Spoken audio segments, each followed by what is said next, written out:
வெளியூர் பயணமா ரிசர்வேஷன் கிடைக்கலையா படிக்கட்டு ஏறி இறங்க ரொம்ப சிரமமா இருக்கா டிராப் டாக்ஸி புக் பண்ணுங்க ஒரு வழி கட்டணம் மட்டுமே டிராப் டாக்ஸி எங்கும் எப்போதும் இடைவெளிக்கு பிறகு மத்திய அமைச்சர் மாண்புமிகு பியூஷ் கோயல் அவர்களை இன்றைய தினம் நாங்கள் சந்தித்து பேசினோம். கிட்டத்தட்ட தமிழகத்தில் இருக்கின்ற நிலவரங்கள் குறித்து அவர் கேட்டறிந்தார்.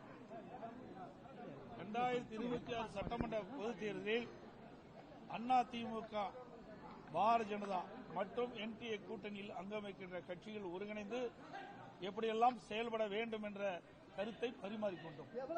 அடுத்த ஆண்டு நடைபெறுகின்ற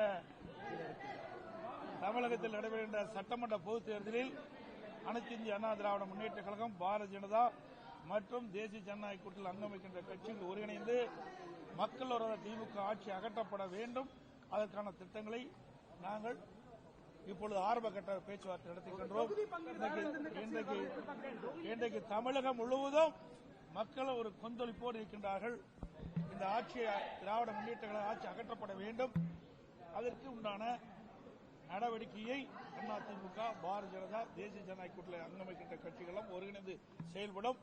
அடுத்த ஆண்டு நடைபெறுகின்ற சட்டமன்ற தேர்தலிலே அதிமுக, பாரதிய ஜனதா தலைமையில் அமைக்கப்பட்ட கூட்டணி மிகப்பெரிய வெற்றி பெற்று ஆட்சி அமைக்க என்பதை தெரிவித்துள்ளது.